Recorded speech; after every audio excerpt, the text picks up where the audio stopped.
Esta é a oitava parte de uma série que visa abrir caminho para um acesso mais direto aos manuscritos de Marx. No caso, aqueles por ele redigidos em 1857 e 1858 e que conheceram um complicado histórico de recepção marcado pela tentativa de enquadrá-los como obra, os famosos Grundrisse, ou até mesmo de os reduzir a um rascunho de O Capital. Neste bloco, vou tratar um pouco dos planos de Marx nesse período para situar os Grundrisse num contexto mais amplo dos manuscritos que Marx trabalhou praticamente por 10 anos até o lançamento do primeiro livro de O Capital. Esses planos foram bastante explorados no comentário de Rosdolsky, né, que explora não só os Grundrisse, mas também os manuscritos de 61 a 63, e nessa época ainda não tinham sido publicados integralmente, mas que o Kautsky tinha publicado uma parte chamada Teorias do Mais Valor, que o Rosdolsky já aproveita no seu comentário. Mas Rosdolsky faz uma série de confusões e muitas passagens ele é impreciso, né? Em algumas passagens eu diria até que ele tem uma leitura equivocada que Marx está escrevendo. Em função disso, eu fazer uma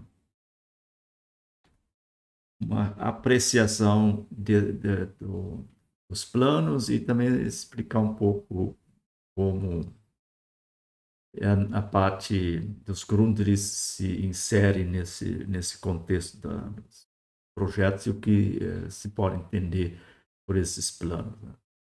Uma das coisas que se levantou lá atrás é que o Rosdolsky comenta isso já na época lá do Kautsky, da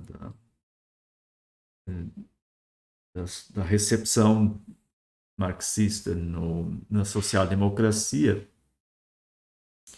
uma das confusões ou dos falsos problemas que se levanta ali, vem do fato de que se entende esses manuscritos todos como partes de um único projeto que culminaria no Capital. Então, o problema que se coloca ali, o que teria motivado Marx a mudar o plano geral. Né? Na verdade, se a gente entende que isso tudo são manuscritos de Marx num longo processo de pesquisa, da qual nascem alguns textos, né, sobretudo para a crítica da economia política de 1859, e o primeiro volume do Capital, 1867, é essa questão da por que Marx teria mudado de plano, né? Nem se coloca, porque esses planos eles aparecem no texto, eles aparecem em cartas, né? Marx enunciando num certo momento o que ele pensa fazer, né? Mas isto não quer dizer que ele, quando passa a executar isso, tenha tido ali algum compromisso, né? Porque isso não é um projeto que se tenha enviado para alguma coisa do tipo do CNPq, né? Que depois eu tenho que é, fazer relatórios sobre isso. Marx, felizmente, estava livre desse tipo de burocracia, então não tinha que se preocupar com isso que ele estava afirmando, né? Mas assim, um pouco esse marxismo ortodoxo ele vai um pouco nessa linha, né, de achar que um autor como Marx ele não pode estar mudando de plano no meio do caminho, né? Então isso é um dos equívocos que se comete ali em relação a isso. Eu acho que se está mais perto do que Marx faz, tratando isso como é, parte, né, uma longa pesquisa e em etapas intermediárias colocar então, o que poderia ser projetado. Né? Em parte, o interesse vem desse plano mais ambicioso que Marx enuncia numa carta a Ferdinand Lassalle, de 22 de fevereiro de 1858. Isso ali aparece o famoso plano dos 6 livros. Né? E que, de certa forma, se olhar para o que estava colocado ali, era, na maneira como Marx trabalha, era realmente inviável. Né? Ele poderia fazer uma coisa mais panorâmica, né? Mais genérica, mas isso não é o estilo de Marx. Marx entra no detalhe e aí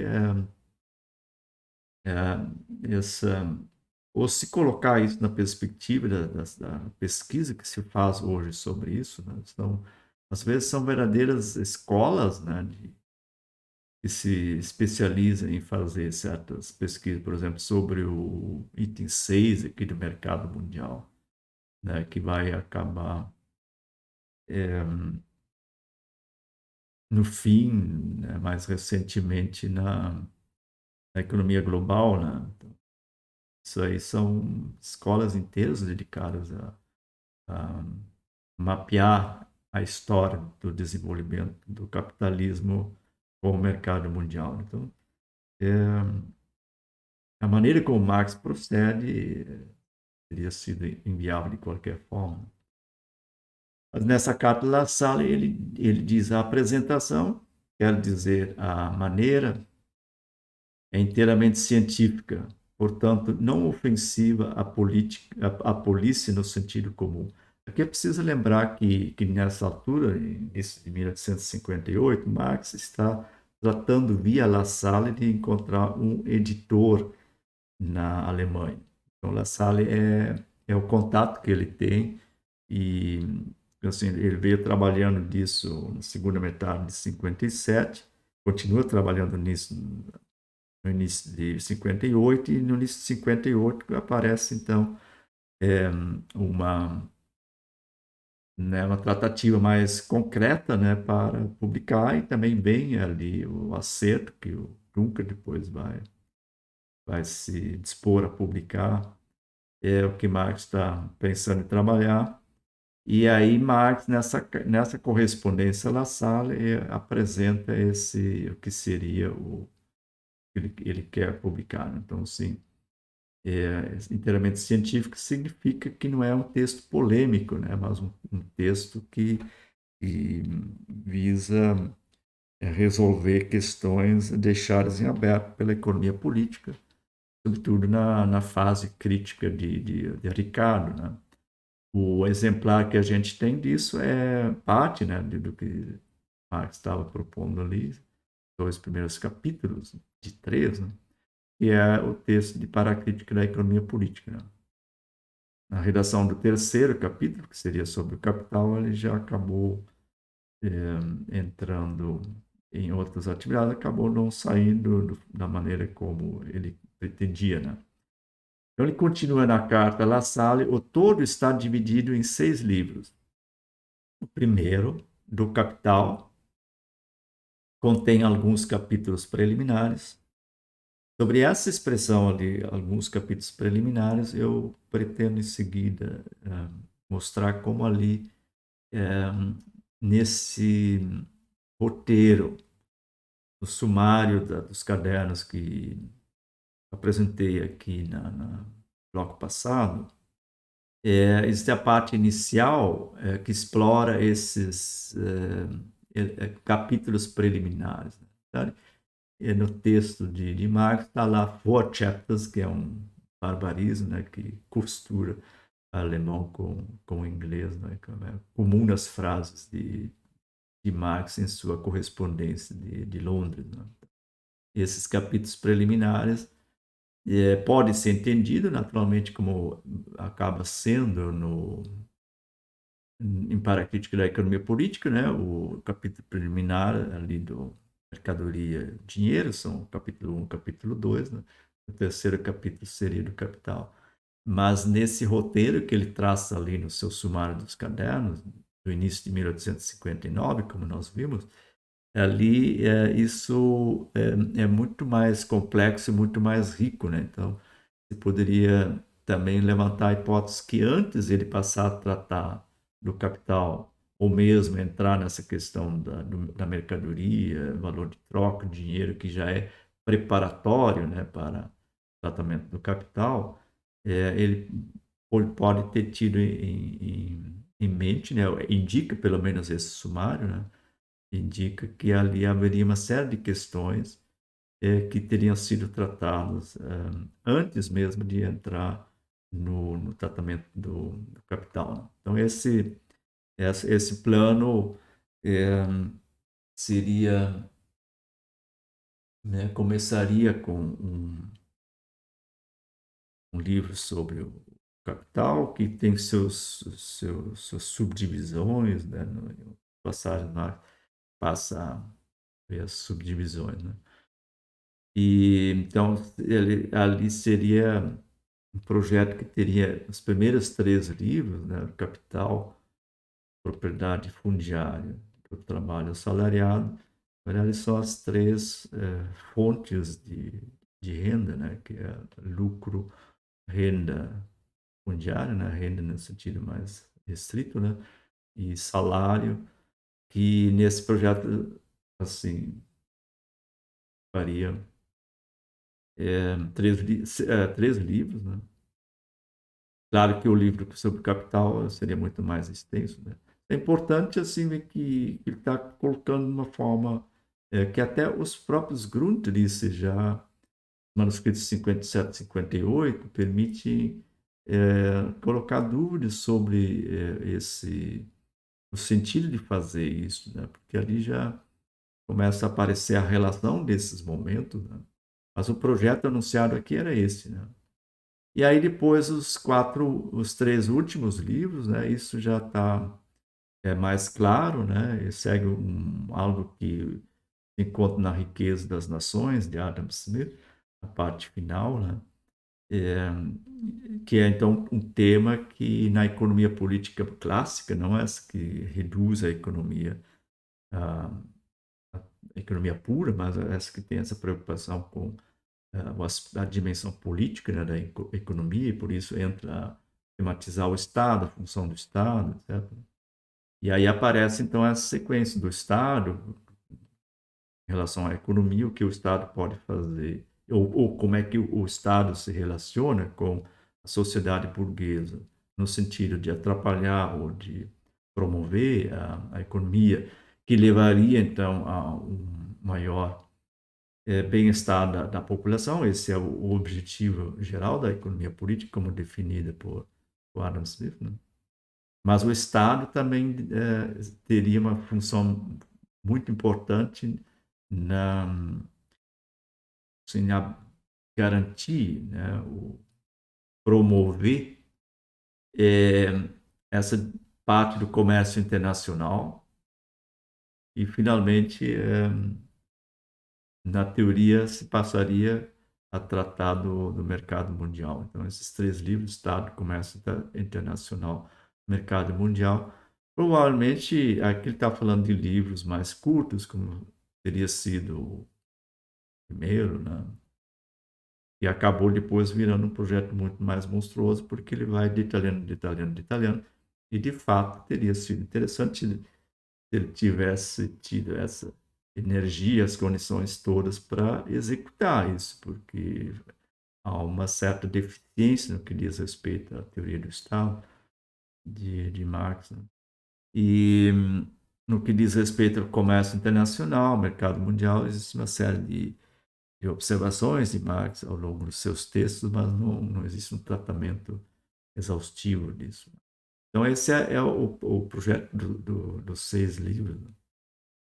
Ele se cruza já com o que Marx apresenta como uma divisão na introdução, que, como vimos, é de agosto de 1857, onde ele diz: a divisão deve ser feita aparentemente assim. Primeiro, as determinações universais abstratas, que por isso corresponde mais ou menos a todas as formas de sociedade, mas no sentido exposto acima, né? Então, essas determinações universais abstratas, em parte, também inclui ali já um tratamento do dinheiro, né? Porque isso cobre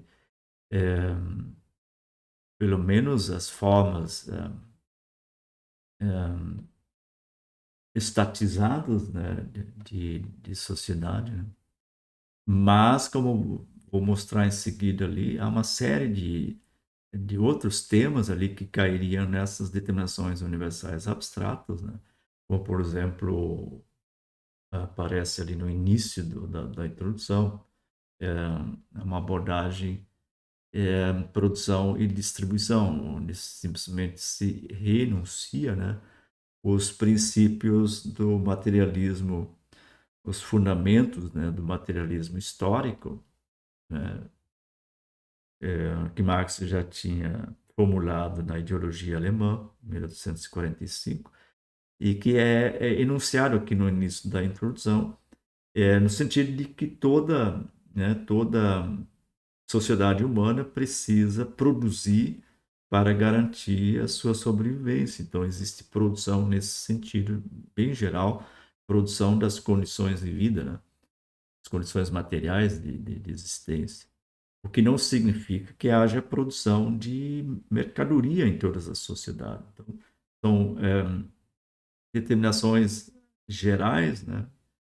Que de fato aparecem, então, ali em parte no início da introdução, e depois nos cadernos ali existe no sumário a remissão do que poderia ser aproveitado em que caderno. Então, eu vou em seguida voltar então, ao sumário, né? E no próximo bloco, eu vou é, mostrar um pouco como aparece isso dentro dos cadernos, né? As passagens a que Marx está fazendo referência, né? no seu sumário de 59.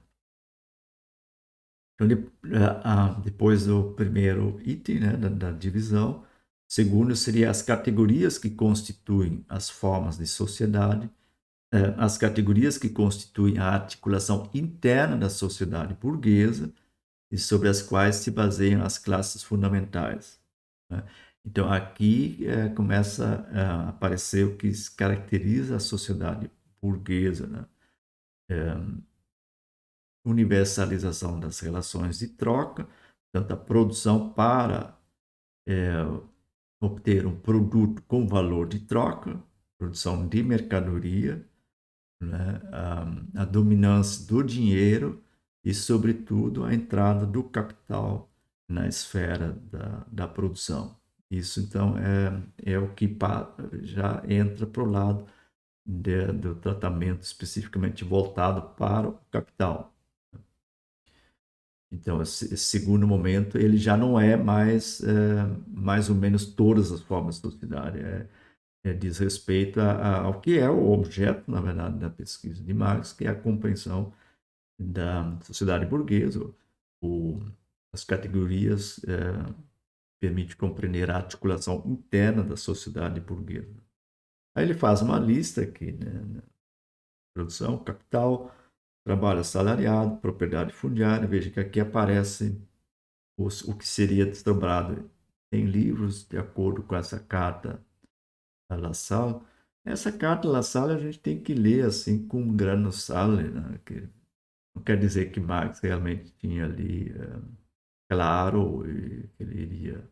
Sobretudo, não faria muito sentido escrever calhamaços de 560 páginas, como vai resultar depois o livro 1 do Capital, né? Seria uma coisa mais curta, livro talvez no sentido de capítulos um pouco mais longos, né? Isso teria sido viável, né? Mas, como eu disse, não está muito de acordo com o procedimento de Marx em geral. Quando ele passa a redação, ele se torna muito detalhista. Continuando ali na introdução, suas relações recíprocas, né? Então, as relações recíprocas, capital, trabalho salariado, propriedade fundiária, seja fontes, né? de lucro, salário e renda, né? Cidade e campo, né? Porque aqui cidade e campo, campo muito importante, porque é no campo que a gente tem a propriedade fundiária e é ligado ao campo que se tem a renda fundiária. As três grandes classes sociais, de que ao longo do tempo Marx vai mudando isso. Esse tema que ele acaba sendo empurrado no fim, bem para o fim do terceiro livro do Capital. Marx não chegou na manuscritos a detalhar muito isso, mas esse tema ele vai migrar lá para o fim, né? Que Marx compreende que é preciso, para que isso não fique uma sociologia vaga sobre isso, né? É preciso ter uma compreensão de quais são as categorias mediadoras que permitem entender a origem, né? Sobretudo do lucro, né? E da renda fundiária, né? Que é um problema bastante é, amplo dentro da teoria econômica clássica. Comércio entre elas, as três grandes classes sociais, circulação, sistema de crédito privado, aí nós já vamos para a esfera da circulação do capital, né? Depois o finanças. Isso, então, aqui aponta mais ou menos para, junto com o que vai vir em seguida, ali em detalhamentos disso, né? É, aponta, quem conhece bem a estrutura do Capital, os três livros, já começa a identificar aqui alguns elementos, né?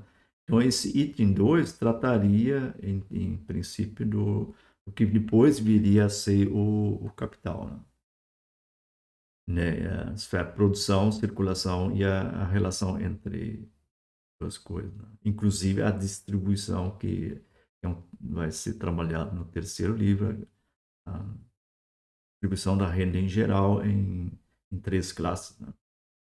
E aí depois ele na introdução ele já apontava para esse ponto ali que ele vai anunciar depois em Carta La Salle, né?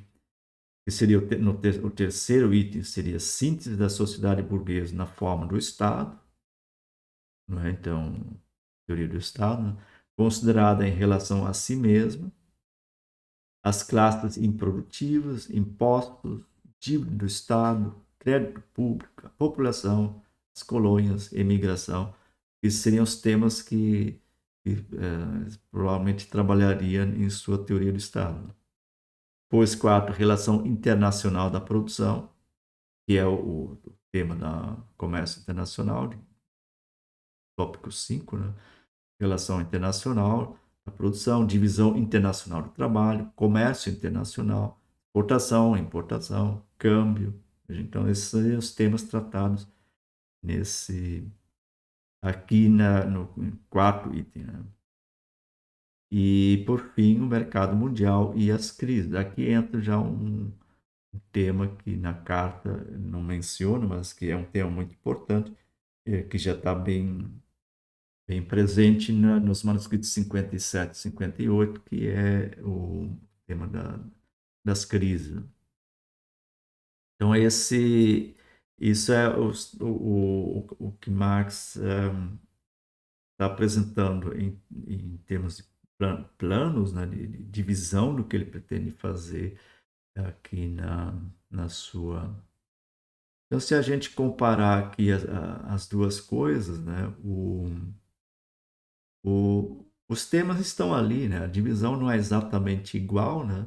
Mas os temas eles estão aqui. Como nenhum desses planos aqui foi executado, não é muito importante se perguntar o que motiva Marx a alterar isso. Na verdade, é um grande tema. O grande tema dele é compreender, né? É isso aqui, né? A articulação interna da sociedade burguesa. Sua relação com o Estado seria já um desdobramento disso, mas no decorrer do projeto acaba sendo bastante reduzida a esse momento da articulação interna da sociedade burguesa, que é a compreensão, né, do modo de produção capitalista, do que é a sociedade burguesa. E aí, a partir daí, se chegaria a uma teoria do Estado, que Marx, naturalmente, depois ficou devendo. Né? Então, eu vou, no próximo bloco, entrar a tratar um pouco desses temas que aparecem aqui como candidatos a temas que Marx poderia ter trabalhado como capítulos preliminares, naturalmente nesse projeto mais geral, né? Então, se a gente associa essas duas passagens aqui da capa e da introdução, esses capítulos preliminares associa com o item 1 da introdução, que as determinações universais, né, correspondem mais ou menos a todas as formas de sociedade, ou seja, uma teoria mais geral sobre sociedade, né? É, esses temas aparecem aqui detalhados, né, nos cadernos. Né? Então, eu só queria voltar rapidamente a isso, porque esse é um tópico que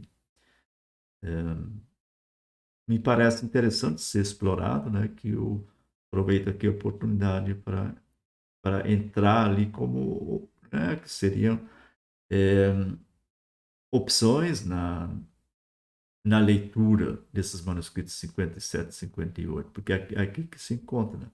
Então, esses primeiros cadernos, né, caderno C, B e caderno M, que o caderno M foi, ele traz a introdução, né? O caderno M foi incluído, né, nos Grundrisse, né? Como se fosse a introdução dos cadernos, né?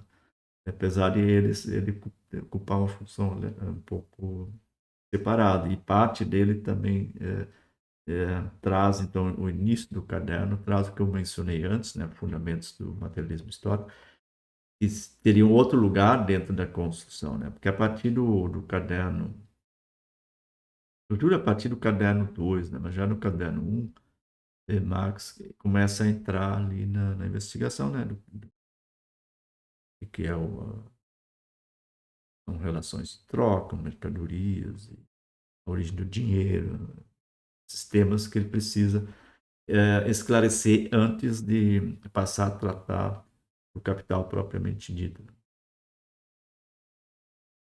Então, como nós vimos, né, no bloco passado, né, ele no primeiro caderno, que aqui refere-se ali como caderno A, ele pretendia ali, ele aponta ali para a tematização, né, de relações sociais, relações pessoais, né, independência burguesa, né, ideias da filosofia do século XVIII, né, que precita um pouco mais adiante. Né? Então, já no caderno 1, temos alguns elementos, tem que recuperar isso então, né?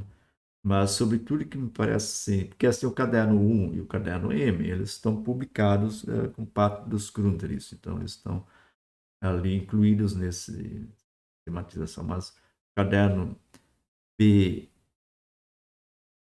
B linha e B duas linhas, problema nosso, como pronunciar essa coisa. Esses dois cadernos, eles foram separados do conjunto, né? Então, se a gente olha para isso a partir do sumário de 59, né, você vê que na cabeça de Marx, esses cadernos, eles, de certa forma, estão é, começando a investigação desses capítulos preliminares, ou desses temas preliminares, e que contém alguns tópicos que, para mim, são bastante caros, porque eles fazem uma ponte mais direta com a filosofia, né? Com a filosofia que vem lá dos filósofos do século XVIII, mas também com Kant, sobretudo com Hegel, né? Da filosofia do direito.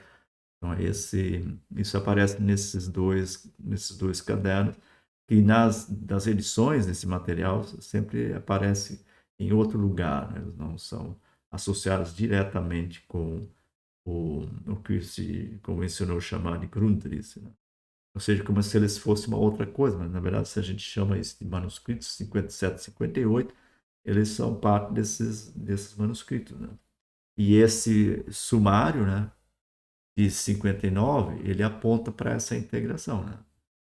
Como nós vimos no bloco passado, isso aqui são, no sumário, são as primeiras referências, né? Depois, mais adiante, ele passa a, depois de se referir aqui ao caderno C, os dois cadernos B e o caderno M, né? Ele passa a fazer o sumário dos cadernos 2 a 7, né? Sendo que o caderno 1 está aqui como caderno A. Então, o caderno Belinha, eu vou então no bloco seguinte entrar, trazer algumas dessas passagens, essas que eu estou aqui achando mais relevante, eu coloquei em negrito, né? Então, aparência da lei da apropriação na circulação simples, que é um tema que é muito importante para compreender a crítica de Marx, não só aos economistas, mas uma crítica de Marx à ideologia liberal, que a ideologia liberal faz de conta como se nós nunca estivéssemos saído, né, da circulação simples. E esse ponto, ele, porque assim, na perspectiva ali da aparência, né, na circulação simples, parece que todo aquele que leva coisas para trocar, ele é proprietário do produto do seu trabalho, né? Então, essa ideia da propriedade do próprio trabalho, né? E Marx investiga o que se passa por trás disso, né? Que nessa compreensão ideológica dos liberais, né? É como se na circulação simples sempre estivesse interagindo apenas proprietários livres, né? E Marx aponta que isso esconde um processo de alienação do próprio trabalho, que na verdade com o desenvolvimento da economia capitalista acaba acontecendo é que o que o trabalhador tem para colocar na circulação é sua força de trabalho. E com isso ele aliena todo o produto do seu trabalho, né? Então esse é um ponto importante porque assim essa ideia ela é muito forte na tradição liberal e muito explorado também pela ideologia neoliberal que nós temos hoje por aí, né? Então, a pergunta que mais coloca é por que propriedade do próprio trabalho, alienação do próprio trabalho, quer dizer, o próprio trabalho aparece como fundamento da propriedade, né? Vocês devem saber que desde Locke isso é enunciado assim, né? Isso cumpre, então, uma função porque sugere, né, que o bilionário ele é bilionário porque ele se esforçou muito, ele trabalhou muito mais do que o pé rapado que não tem nada, né? O que é um contrassenso, né? Mas assim, a ideologia é essa, né? E aí aparece nesses cadernos, nesse caderno Belinha, né?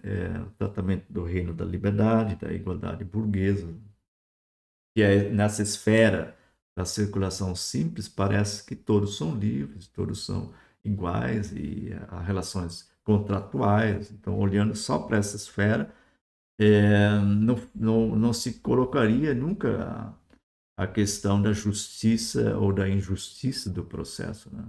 Para entender o que há de injusto na economia capitalista, se precisa recuar para trás dessa aparência. Então, eu vejo que esses cadernos, eles estão tematizando aspectos que eles não são necessários, apesar de Marx depois no Capital, aqui e ali, puxar isso para dentro, mas ele não seria necessário para entender propriamente a articulação interna, né, da sociedade burguesa. As categorias econômicas é mais para entender como é que funciona, né? E esses elementos aqui tentam um potencial de crítica muito mais direta, né? Então, essa ideia da apropriação por trabalho próprio, né? Pois a alienação, a transformação do produto em forma social, divisão do trabalho, etc. Divisão do trabalho como realização da liberdade e da individualidade natural, que é assim que os liberais entendem isso. A liberdade da pessoa, igualdade entre as pessoas. Então, esses temas são colocadas por Marx.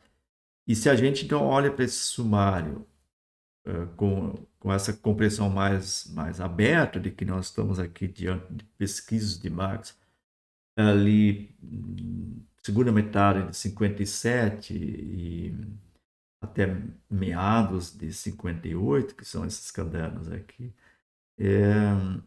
olha eles tudo como um conjunto de manuscritos, né? Se acaba tendo um outro roteiro do que Marx poderia ter escrito, né? Esses temas aqui, eles preparariam, de certa forma, o leitor para chamaria a atenção, né, para o que se quer realizar com a crítica da economia política, né? Quer dizer, o que se quer mostrar é que isso que nós podemos compreender mediante as categorias em termos da análise da sociedade burguesa, né, nos permite desmontar uma ideologia que leva a entender que todos são livres nesse processo, todos são iguais, né? Aliás, livres, formalmente livres, de fato são, né? Mas, uma vez que se compreende o que passa por trás, essa liberdade é muito formal, é a liberdade de escolher entre vender a força de trabalho, submeter, então, ao comando do capital, ou morrer de fome, né? Isso é uma liberdade. No sentido material, certamente não. No sentido formal, é. O trabalhador livre não é servo nem escravo. Então, esse é o caderno. As coisas dessa numeração dos cadernos de Marx é um caos. Né? Quer dizer, Marx é um boêmio,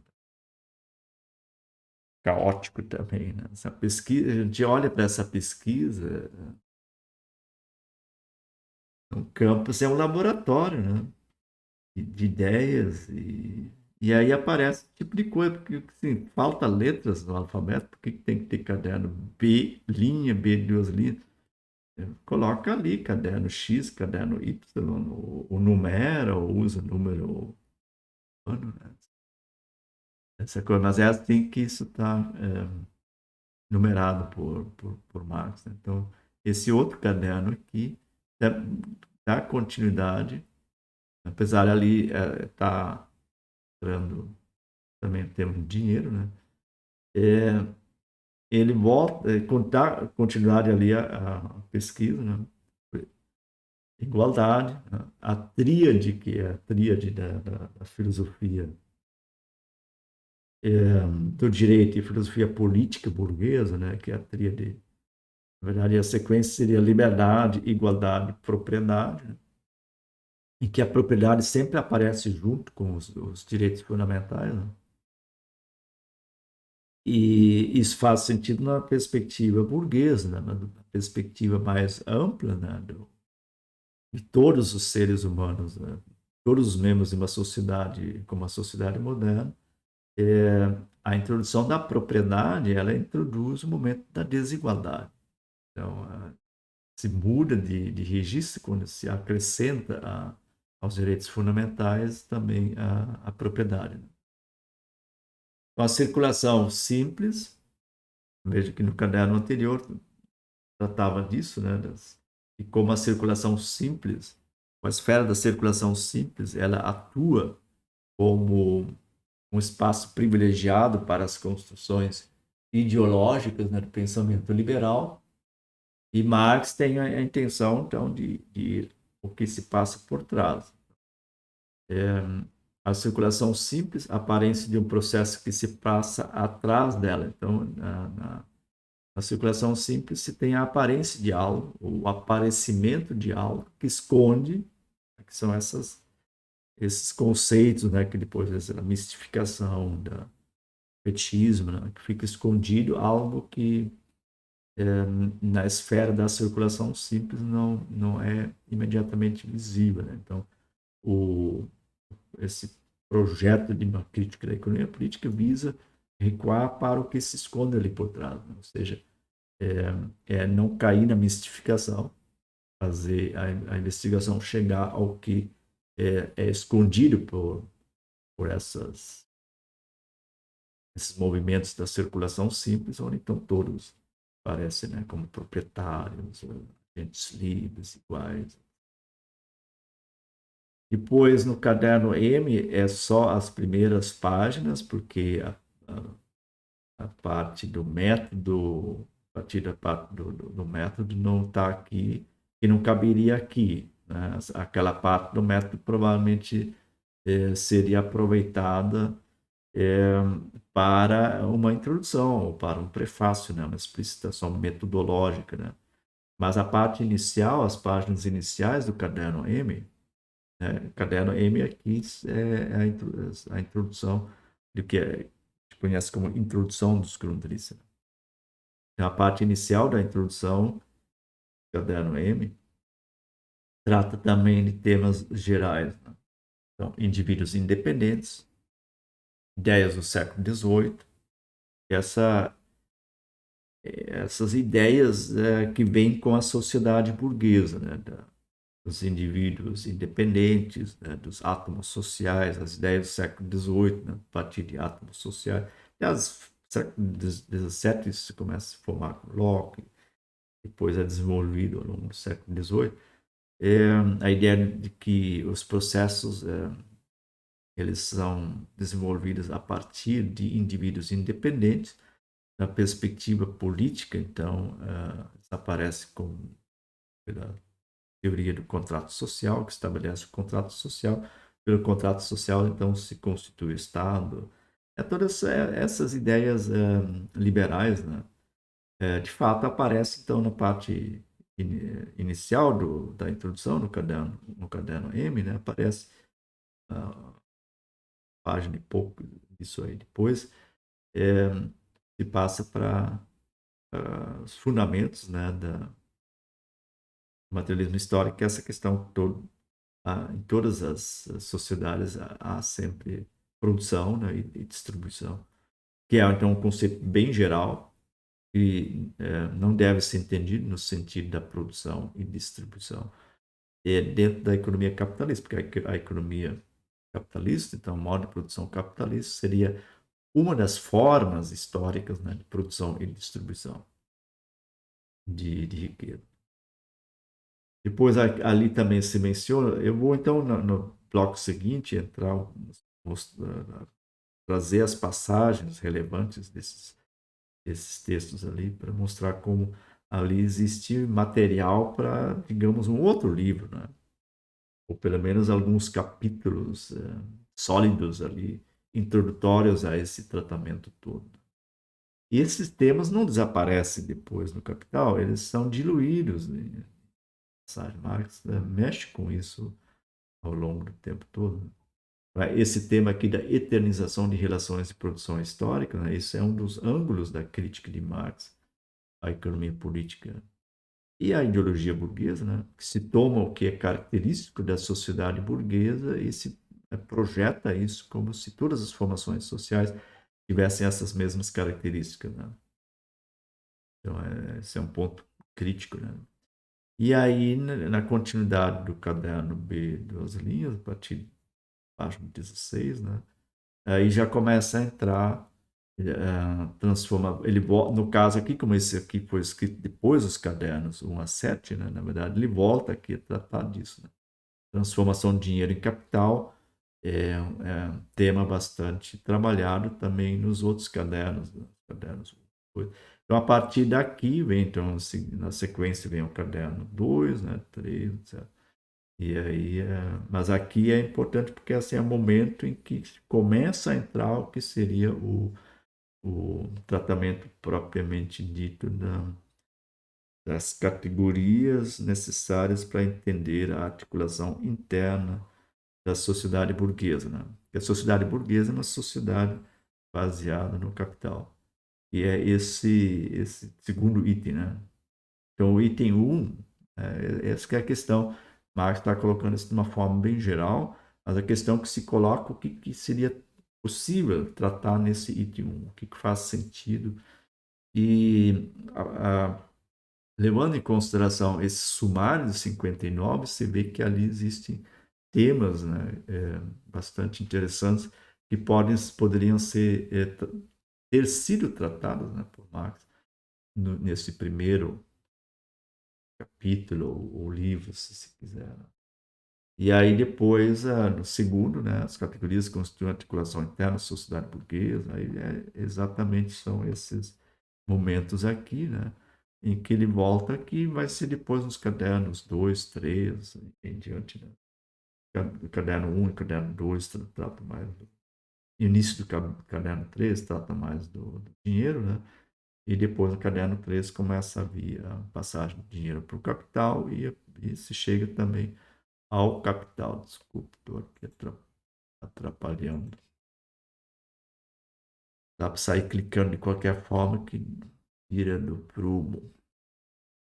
E aí, voltando aos planos de Marx no período. Então, eu espero que estejam entendendo aqui o que eu proponho fazer com esses manuscritos, né? Que é uma outra ideia, né, de tirar isso que Marx está planejando aqui, escrever um livro do Capital, né? Não é nada disso, ele tem um plano bem ambicioso. Aí vem um editor que se dispõe a publicar um livro que trataria de mercadoria, dinheiro e capital, seria um livro sobre capital, né? Mas assim, não, capital em geral. E aí ele passa a trabalhar nessa direção, é uma parte desse texto. Né? Se encontram nos cadernos, né, de 57, 58, em vários lugares, essas subdivisões, né, que ele volta a isso. Né? Mas uma bastante completa se encontra no caderno 2, portanto, de novembro de 1857.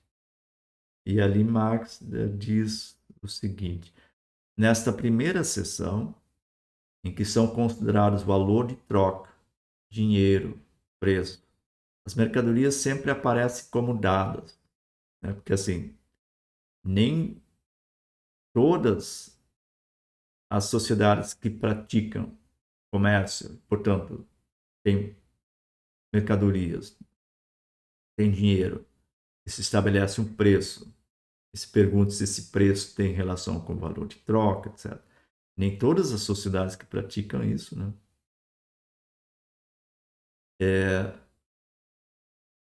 são baseadas em produção capitalista. Né? Então, na esfera da circulação simples, as mercadorias sempre aparecem como dadas. Aí você tem que perguntar, então, a circulação se dá dentro de que tipo de sociedade? Aí, investigando isso, se remonta da circulação para a produção, que esse é o movimento. É na produção que se especifica que sociedade, né? Sociedade escravagista, sociedade feudal, trabalho servil, né? Ou a sociedade burguesa com relações produção capitalista. Né? Então, isso não aparece nessa então, na parte inicial, né, que está chamando aqui de primeira sessão, que, aliás, é a parte inicial de Para a Crítica da Economia Política, depois a parte inicial do livro 1 do Capital, também trata são noções que se apreende a partir da esfera da circulação. Né?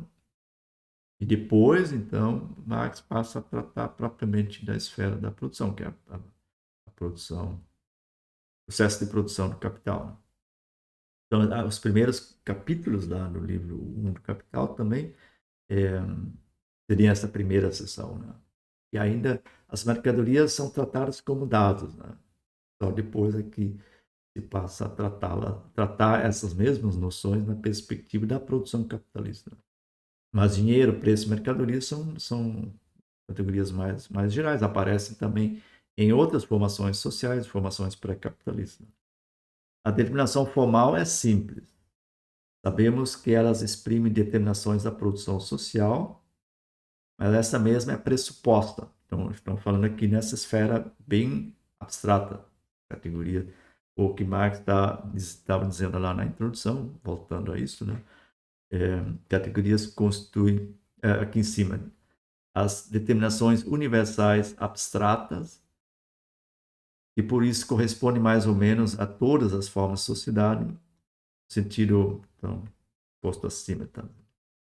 Então, aqui, essa parte inicial, ela ainda não precisa especificar que se trata ali da aparência ou do aparecimento na superfície da circulação desse momento da produção. Ela pode não ser capitalista nesse caso, quando se trata das determinações mais gerais. Mas a produção sempre é pressuposta, porque se não se produz a produção social, se não se produz, não se tem nada para distribuir. E aqui mais ainda, se existe valor de troca, dinheiro, etc., é porque estão sendo produzidas mercadorias, e isso já é uma restrição. Nem todas as sociedades, que toda sociedade vai ter produção social, não? Mas nem toda sociedade produz mercadorias. Então isso já seria uma restrição. Isso não aparece nessa esfera, não? Mas elas não são postas nessa determinação, não? Então esses elementos da produção, determinações da produção social, são pressupostas, né, mas não são postos aqui. Tá? Então no segundo momento se precisa tratar disso. E assim, de fato, a primeira troca aparece como troca só do supérfluo, que é dentro das sociedades pré-capitalistas, né? Em que só o supérfluo é trocado, não abrangendo nem determinando a totalidade da produção. Na verdade, a massa da produção é para a autossubsistência, né?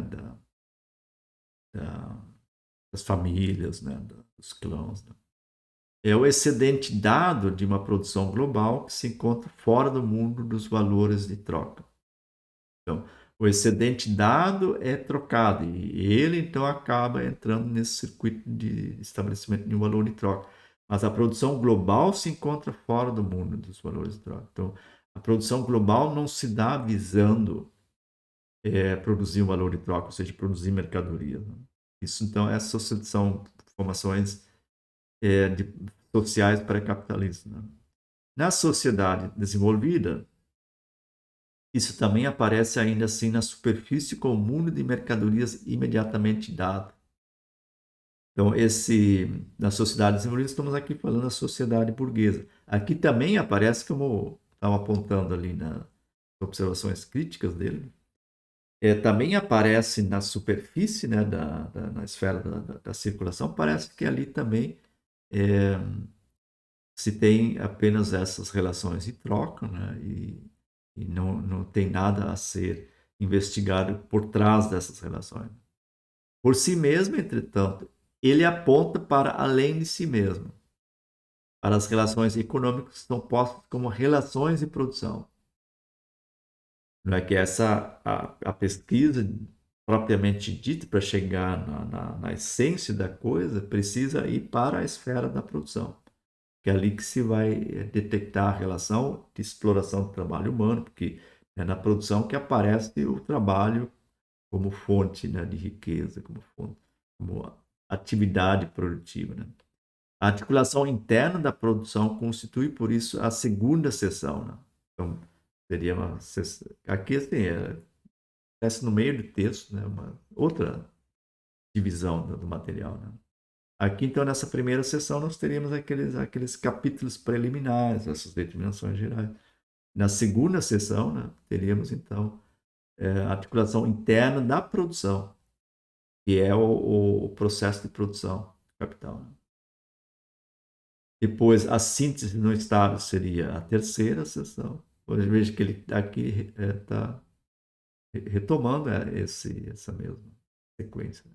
A relação internacional, a quarta. Vejo que aqui é importante que aqui não aparece aquela proposta de 13 livros tratando do capital, do trabalho e da renda, o trabalho assalariado, da renda fundiária.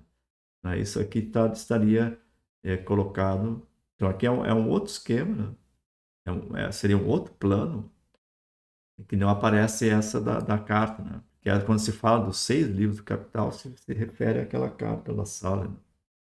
A relação internacional seria a quarta, o mercado mundial a conclusão, na qual a produção é posta como totalidade, assim como cada um de seus momentos, na qual, entretanto, ao mesmo tempo, entra em processo todas as contradições.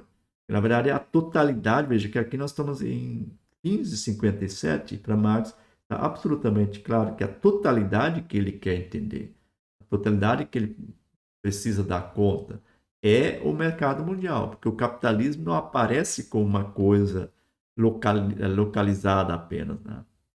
A capital local sempre se articula com o capital global, né? E o capital global é já desde o desenvolvimento inicial, né? Desde ali a época das descobertas, ele se desenvolve como mercado mundial, né?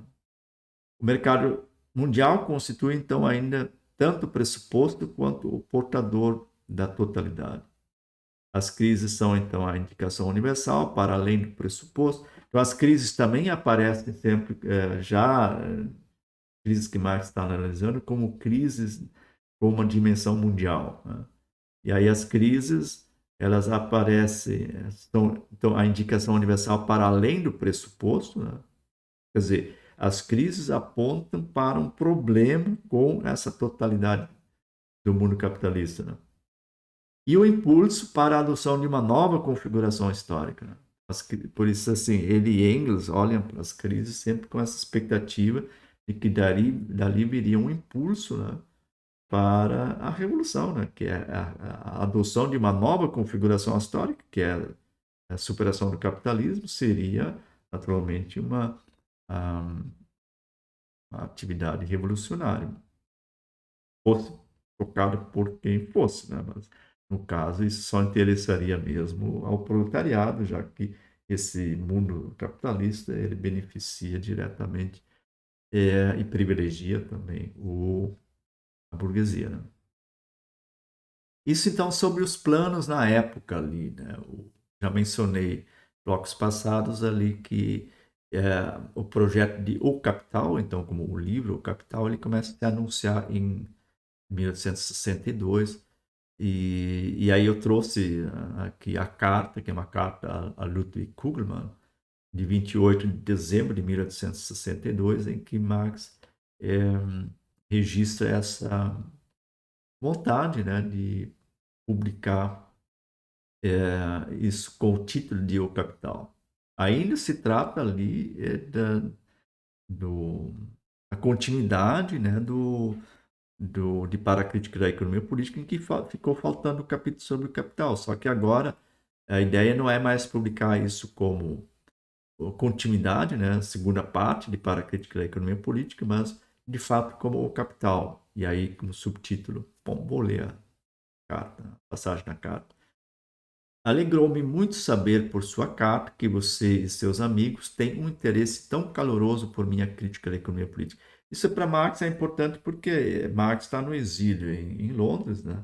Kugelmann é um dos que começam ali, e no fim dos anos 50 começa a ter um certo processo de abertura também na Prússia, então, que é a conexão de Marx e também de Engels, né, com o proletariado alemão, né? Então, isso tem muita importância para Marx por causa disso, né? Então, aqui o Kugelmann está manifestando em carta anterior ao seu, que ele e seus companheiros têm grande interesse, ficaram muito interessados na crítica da economia política, né?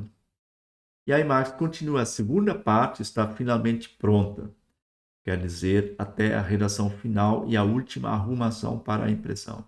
O que segunda parte se trata? Se trata ali da parte final, né, de Para a Crítica da Economia Política, que é o capítulo que ficou faltando sobre o capital. Aí Marx continua, serão aproximadamente 30 folhas. É a continuação do caderno 1, né, que é Para a Crítica da Economia Política, mas aparece separado, sob o título O Capital. E Para a Crítica da Economia Política apenas como subtítulo, que é o que depois vai ser no Capital, né? Então aqui ele anuncia, né, seria a conclusão de Para a Crítica da Economia Política, mas não mais como é, continuação mas não mais como segunda parte, né, no caderno 2 Para a Crítica da Economia Política, mas agora com o título de Capital. Claro que ele não executou isso ali, ele passa depois a trabalhar um projeto mais ambicioso ainda, né? Mas esse projeto, que é o projeto do Capital, é, ele traz como subtítulo Crítica da Economia Política. De fato, esse capítulo continua, ele apenas abrange aquilo que deveria ter constituído o terceiro capítulo da primeira sessão, a saber, o capital em geral. É o que ficou faltando lá. Portanto, não estão incluídas aí a concorrência e o sistema de crédito. Né? Isso é muito importante porque aqui em Marx a gente está trabalhando essas coisas muito separadas. Né? Depois, no capital propriamente dito, ele não vai mais ter um capítulo capital em geral, e vai integrar dentro do texto como um todo, né? Se a gente pega os 3 livros, né? Ele precisa tratar da concorrência, ele precisa tratar do crédito, isso faz parte, né, da compreensão da articulação interna da sociedade burguesa, não pode ser trabalhado de uma forma estanque, né? Eles são interrelacionados todos esses conceitos. Nesse volume, continua ele, está contido o que o inglês chama os princípios da economia política. Junto com a primeira parte, constitui a quintessência, né, da economia política. Então, esse aqui é primeiro anúncio, né, em 1562,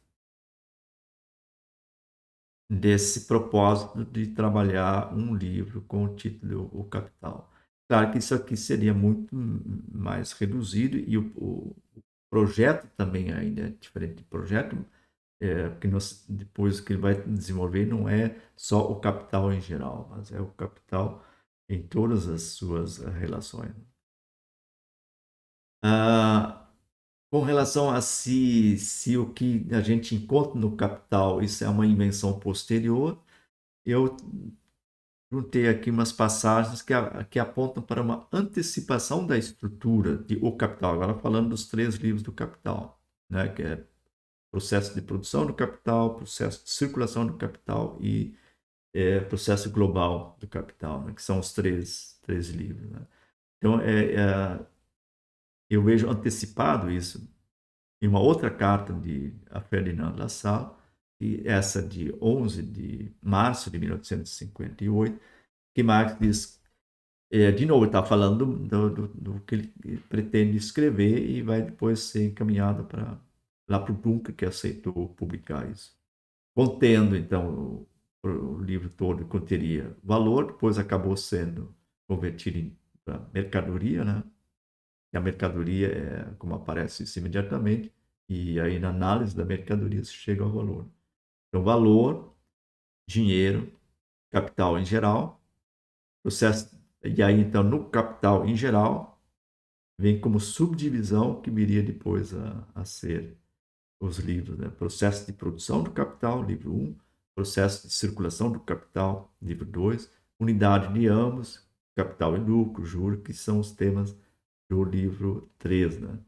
Então, assim, essa subdivisão, só que assim, olhando para o que ele disse ali, que ficaria de fora a concorrência, tá, ali, para entender esse processo da unidade de ambos, né? A articulação entre produção e circulação do capital, não se pode deixar a concorrência de fora. Você precisa incluir também o sistema de crédito, né? Porque isso é necessário para entender política de juros, etc. Aí ele continua, isto constitui uma brochura independente, você mesmo terá encontrado nos seus estudos econômicos que é Ricardo, no desenvolvimento do lucro, entra em contradições com sua determinação correta do valor, as quais levaram em sua escola ao completo abandono dos fundamentos ou ao ecletismo mais desprezível. Acredita ter resolvido a coisa. E isso vai aparecer depois nos manuscritos preparatórios do livro 3, né, que Marx não chegou a redigir definitivamente, mas ali se coloca essa. Ali existe o esforço por parte de Marx de resolver, né, essas contradições em que a escola de Ricardo se envolve, porque eles não entenderem que é necessário trabalhar categorias intermediárias para chegar do valor ao preço, né? E do mais valor ao lucro. Esse que é o problema que se dá. E aí essa Essas contradições são resolvidas nesta parte do livro 3, né? Por isso é fundamental para entender a teoria toda que Marx está trabalhando ali, ler os 3 livros e não se limitar ao livro 1, né? Porque o livro 1 trata basicamente só do processo de produção do capital. Isso aparece também num plano indexando os cadernos. E assim, eu apresentei o sumário ali de 59, mas existem outros índices, outros planos, né? E tem um plano indexando os cadernos, provavelmente do mesmo período, né? Porque existem aí divergências aí de Mega 2, né? Mas assim, pela função das cartas, a La Salle, dá para dizer que condiz com o que está fazendo nesse período ali. E ali Marx, nesse plano, ele registra o processo. Seria então, primeiro, o processo de produção do capital. 2, o processo de circulação do capital. 3, capital e lucro, com os temas taxa de lucro, mais valor, capital, então assim, lucro, né, mais valor, como é que chega no mais valor? Ao lucro, capital e lucro, risco, juros, custo de produção, lucro igual de todas as partes do capital, juros e lucro, ou seja, temas do que vai depois ser o escopo do pretendido livro 3, que Marx não chegou a redigir, mas que Engels se encarregou depois de editar. Né? Então, isso se encontra lá em Mega 2. Os editores de Mega 2 conjecturam que esse plano poderia ser de 1861 também, quando Marx retomou suas pesquisas, né? Então ficou ali 60. 59 e 60, Marx está envolvido lá com outras questões, praticamente interrompe a pesquisa, né? E aí vem um novo alento ali em 61, que vai então resultar nos manuscritos de 61 a 63, né? Então, eu digo aqui também porque na edição dos Grundrisse lá de Moscou, em 1941, né, o segundo volume que aparece isso, né? Eles colocam isso como, eu acredito que seja aqui, né, no mesmo período, né, como um plano ali de 58. E finalmente o projeto deu capital, então como ele aparece ali imediatamente antes da redação final, são 2 cartas que são relevantes para isso, né? Nenhuma delas apresenta exatamente o que vai ser o projeto final, né? Aliás, isso também é questão de saber o que seria a versão final do livro 1 e do livro 2. Mas o esquema geral está claro, né? Mas como isso seria trabalhado, né?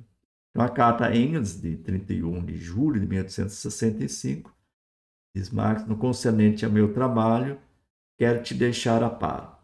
Ainda precisam ser escritos 3 capítulos para concluir a parte teórica dos primeiros 3 livros.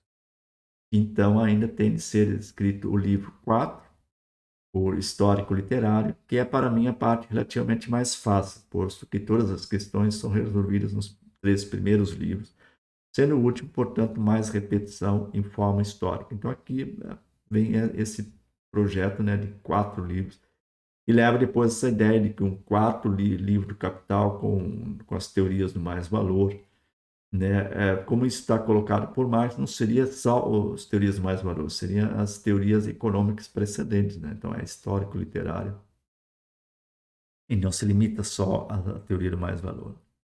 E, finalmente, uma outra carta a Ludwig Kugelmann, de 13 de outubro de 1866, em que Marx diz: a obra toda se divide nas seguintes partes. Livro 1, processo de produção do capital. Livro 2, processo de circulação do capital. Livro 3, configuração do processo global. Livro 4, sobre a história da teoria. Primeiro, e aí vem uma sequência, de novo, uma confusão, né? Em primeiro volume de livros, confusão de livros e volumes também se encontram muito em Mega 2, nunca sabe o que é volume, tomo, então parece que falta número para numerar as coisas. Né? O primeiro volume contém os 2 primeiros livros. Então, o que está se referindo? Que ele publicaria num único tomo? Ou seria, né, para juntar, né? E aí aqui você teria 3 volumes, né? Primeiro volume contendo processo de produção e o processo de circulação no capital. Terceiro livro, né? Seria, preencheria o segundo volume. Terceiro livro, creio, diz Marx, irá preencher o segundo volume. O quarto, o terceiro. Achei necessário começar, ou, quer dizer, desde o início, quer dizer, resumir em um capítulo sobre mercadoria e dinheiro, meu texto publicado por Dunk, que é o que de fato acontece. Então, no início do livro 1 do Capital, a gente encontra ali tratamento lá no início de mercadoria e dinheiro, né? Na sequência, antes de entrar para o processo de produção do capital. Então, isso aqui são imediatamente no contexto em que Marx passa a redação do,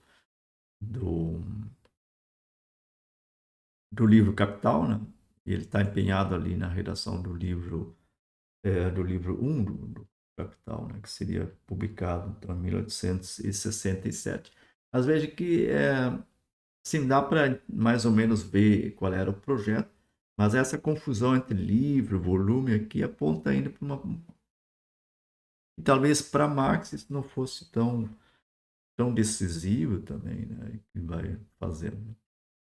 Então, é importante conhecer esses planos e projetos, né? Em geral, porque existe muita pesquisa a partir de Rosdolsky, voltado também para o que significa os manuscritos 61, 63 e depois. Porque os manuscritos 63 em diante, eles já estão se ocupando aqui, são os manuscritos que constituem a fonte, né, para o livro do Capital, né? Então, esse desenvolvimento é importante para acompanhar também o que a pesquisa faz com esses temas, né? É, Nessa série que a gente está seguindo aqui, o objetivo é apenas enquadrar melhor os manuscritos de 57 e 58, né? E aqui não se vai olhar para os manuscritos posteriores, apesar de na pesquisa isso também é, ter bastante importância.